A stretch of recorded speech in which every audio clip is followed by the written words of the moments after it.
they have many colors, but because of my home, I needed to kind of control and maintain the style. So some of the things I put it away and I don't Mm. display it, but sometimes I would take it out and display it for a while, like occasionally.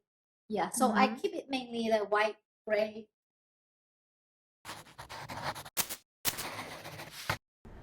Queenie, we are meeting in wonderful space, and about the space we're gonna talk in a while. But can you introduce yourself a little bit and say your journey with home furnishing, with being curious how people live, with the design, these beautiful things around us? Well, I was born in Hong Kong. My name is Queenie. I was Yes. born in Hong Kong with a quite international culture, I would say. Mm. Um, I wouldn't say that Hong Kong is completely Chinese. It's definitely Asian, but it has a lot of international influences, especially with British, culture.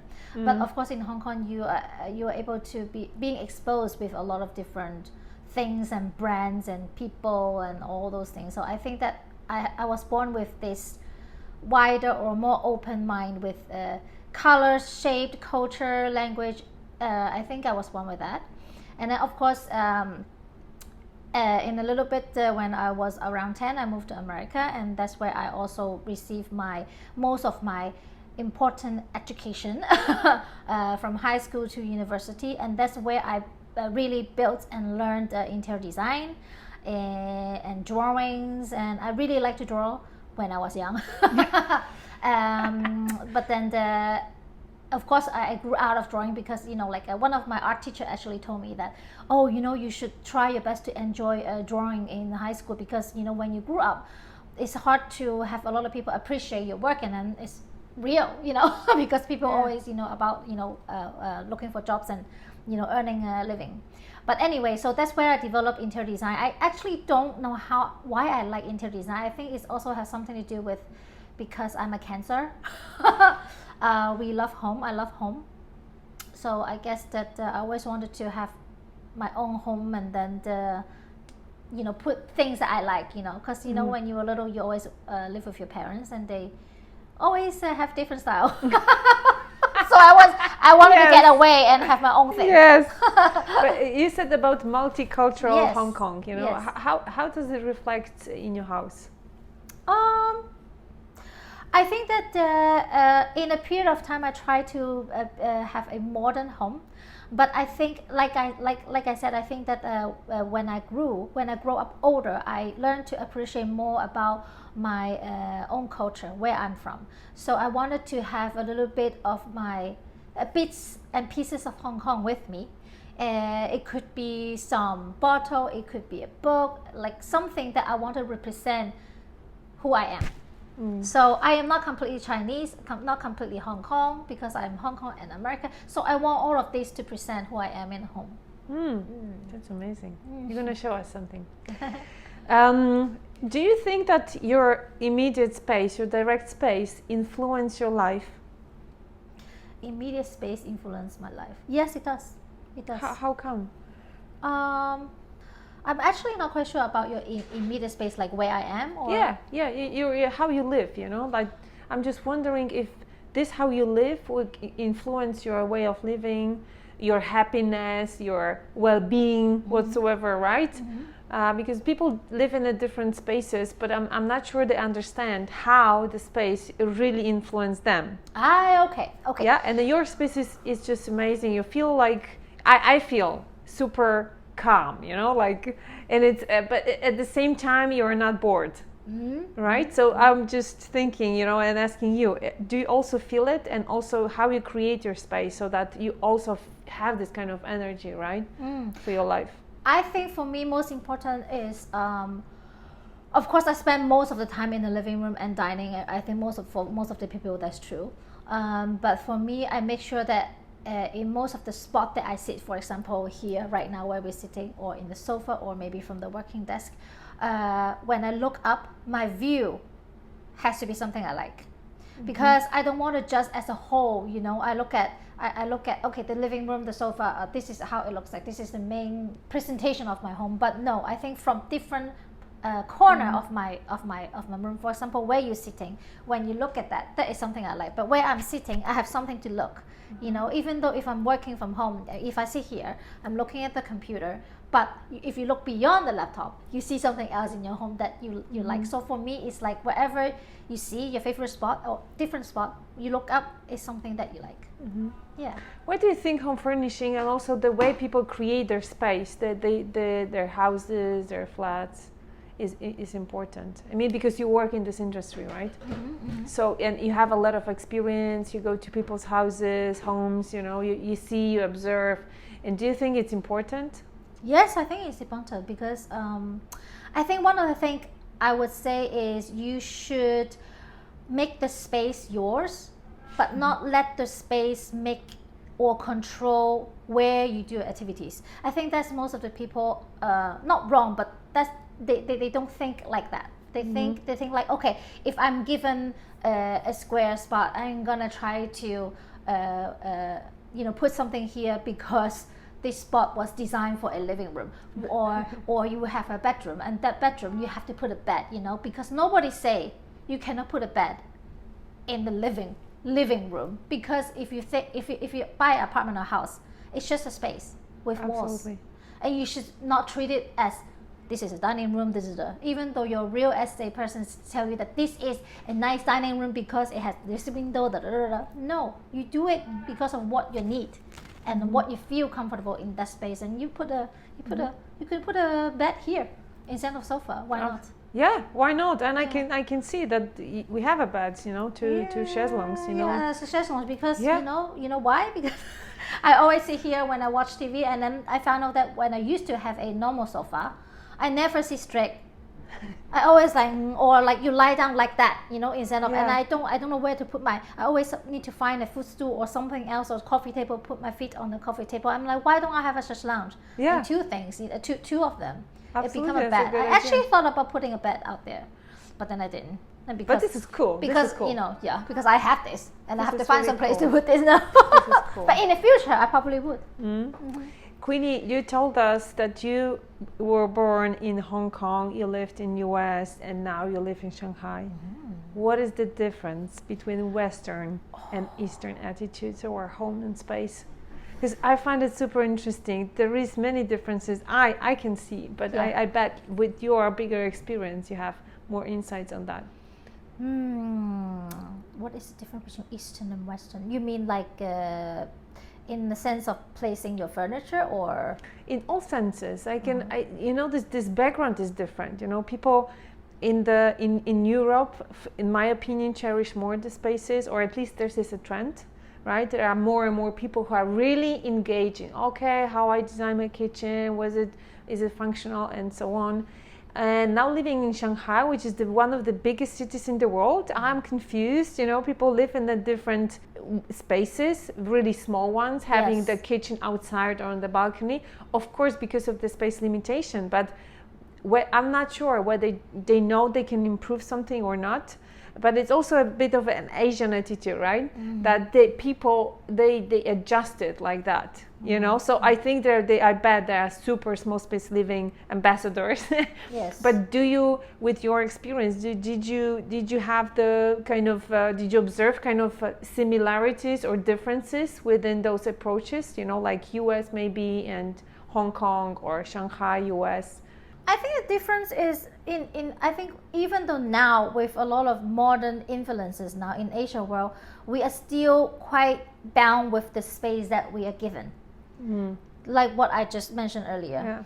Yeah. I think in the Western way, most of the time I also still bound with the time, with the space you're given, but it's a little bit better, a little bit more flexible in people, how people use the space. But I think as far as if you're talking about different rooms, individual rooms in a home, I think maybe kitchen is quite different. I think in the Asian world, or even though in Hong Kong, because Hong Kong is it's like the place that can really talk about small space living. I mean, not even in Shanghai, small space living. Shanghai is not small space living. Hong Kong is a real small space living. If you haven't lived in Hong Kong, you don't know what small space living is. Okay, Yes, I have to go there. Yeah, that is what I can tell you. And then you will have like maybe 3 generations living in 400 square meters. It's crazy. No, 400, 40 square 40, meters. yeah. 40, sorry.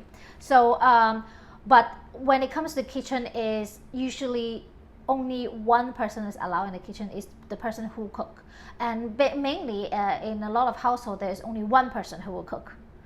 In the family, especially in the Asian family, one main person is either the mom or maybe the grandparents. Yeah. Yeah, or grandparents, mom, grandmother. You know, so it's always just one person, and then a lot of people don't really associate with the kitchen if you're not the person who cook. Okay. I think this is different, and in the Western or in America, because most of the kitchen is open kitchen, there's no wall. Huge. Yeah, and huge, so it's kind of like more interaction with the kitchen, and you sit around at the bar. There's a bar linking with the kitchen, so I think that in a family sense, a family could spend more time in one more area, which is the kitchen, dining room, and the living room in America. But in Hong Kong, it's more like just a living room. And you'll be lucky if you have your own room. You will probably share a bedroom with your sisters or your mom or your grandparents, you know. Absolutely. But yeah, it's definitely missing privacy in Hong Kong. But when you're living in a small space, I think This people what are already happens. giving it up. That you don't have absolutely. privacy. They don't even they are to a point where they don't even ask for privacy because they know that, you know, it's impossible living in a small space. Yeah. I think 70% population lives in that way. Yeah, exactly. You know, So- whether it's Europe or America or, you know, Hong Kong and Yeah. Asia, I think it's typically, like you said, very small. But we're lucky to have bigger spaces, right? And then Yeah. this kind of attitude that you have many generations under one roof in one space. Yes. This also needs to be. You have to be creative. Yeah, it's also a reason why Asian people or Hong Kong people they don't always like to stay home. We always say that Hong Kong people, whenever they have free time or vacation, they leave Hong Kong, they go vacation. They always find some place to do, find something to do in the weekend. They never want to stay home. It's because it's so small. There's nothing, you cannot have your own space. You cannot have a quiet space to do whatever you want, you know, so they always wanted to go out.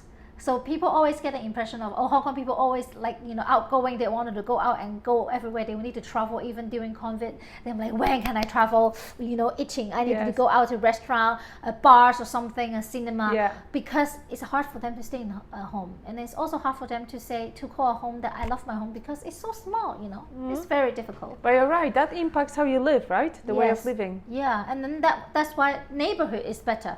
You wanted to spend more time in a Starbucks or in a cafe to do your work or to read a book. And I think that in a city like Hong Kong, maybe if in Hong Kong there's more neighborhood space that you could share or you could spend, is maybe there could be a trend. But then of course Hong Kong is also a very small city, so I would like to go there. place are very expensive, you know. But you know what I mean. So I think that it's more neighborhood. Like people would like to be out there instead of at home. So for you, that was a big transition, right? Going to the States when everything is huge, cars are huge, and the space is so vast. Oh, definitely. I think that I have a little bit of depression when I moved from Hong Kong to America, because going to from a city of light pollution, you know, everywhere is like light and neons and bright, and then you go to America, and especially in California, Sacramento, because it's like Sacramento, it's not even a city, it's not San Francisco, then it's like dark and there's no street light. I'm like, what's going on? It's so dark here. And there's nobody walking on the street, because in Hong Kong, doesn't matter what time of the day you walk Full. on the street, not full, but you will always see people and cars, a taxi. But you could go to, in America, you go to a place after like 9 o'clock, there's nobody, and all you hear is like not birds, you know, birds or animals or insects, you know, but you don't hear anybody, you don't see anybody. So that is a big difference. Okay. Yeah. Do you think that people change the way they treat their houses, their homes? Because I say houses, the home is something which is emotionally, right? You have an emotional attachment, right? So I'm far away from that, but I feel that, we treat a space as a home, of course. And after COVID and this pandemic thing, do you think people change this attitude? It's very hard to say. I think I could only speak for myself.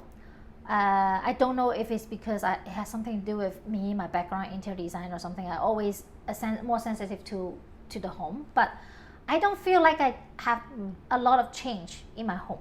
Maybe some small activities like I wash my clothes more often because I probably will never wear like the same clothes to wear. Like today I wear this and tomorrow I will wear again because of COVID, because I want everything clean. So then maybe I will wash use the washing machine more. But I think that is like the biggest things I see changes. But I really actually don't feel like, I know a lot of people say that, like after COVID a lot of people change a lot at home, but other than spending more time at home, I don't feel like that, it's a lot of changes for me at least.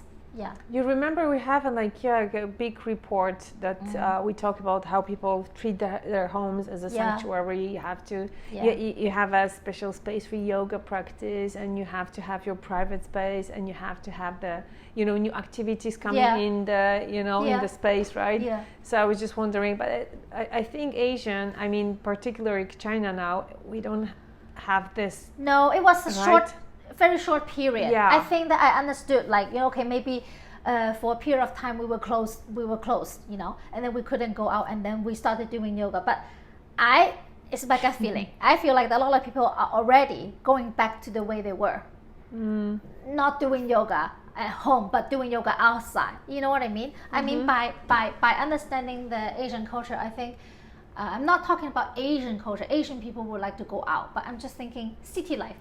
Like Shanghai, just Shanghai, maybe Shanghai, because now we just go out without a mask, everything is open. So I think that people would rather do this outside than combine it at home and watching a yoga instructor on a video and doing it at home.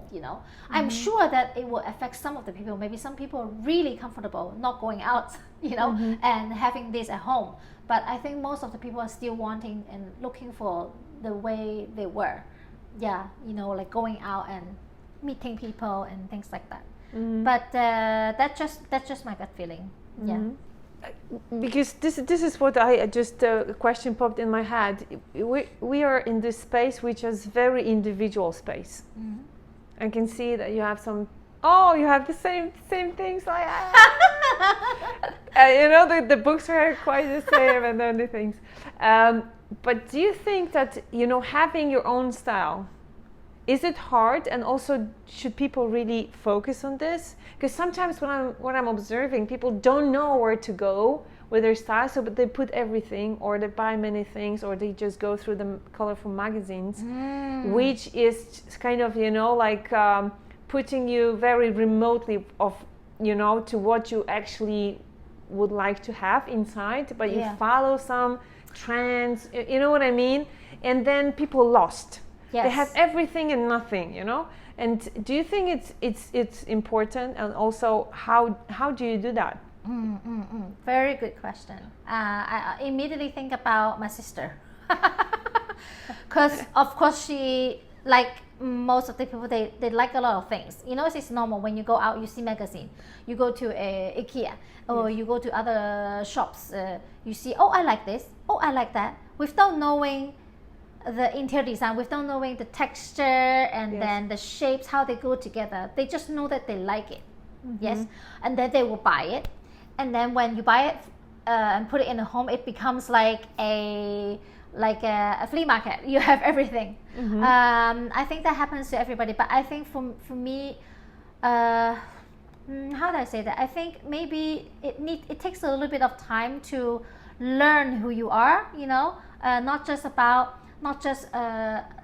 just like, because when you grow up, you learn who you really are. You don't grow up and you find out what I really like, food wise or something. So that's the same as things you like, or objects that you like to see at home. It's a learning process. So you can try and buy something, but then I think that it grows with you. So I think you should be careful of what you buy, and maybe think about it, and then think about, do you really want this? And then what it's gonna do to you when these things are at your home, when you put it at home. is it gonna make you happy, and what you're gonna use it for. Maybe some of the things you buy is for function, or it's function and beauty at the same time. Something you buy is just for beauty, just for decoration. But really think about it, consider it before you buy it. I think that is the only suggestion I have. It's a practice. It's a practice. Yes. Queenie, I think I have a last question, but for me the most important one, I guess. What is home to you? Ooh, that is a very hard one. Home, I think I mentioned a little bit earlier. Home is a place. You could call it a place, or you could call it sort of like a mini me. Sort of like a copy of me, or like a shadow of who I am. But I think the home, of course, it's not just me, because I also live with a pet, a dog, and also live with my partner. So I think it's like my perception of me and my feelings and my relationship with my partner and with my dog. I think this is what home to me. And of course, when I invite my friends to come, I would love to share that. It's kind of like sharing stories of what happened with me and my partner, what happened with me and my dog. You know, what are the stories? I think that this is what home's to me. Yes. This is beautiful. Thank you so much. Thank you. Thank you. Thank you.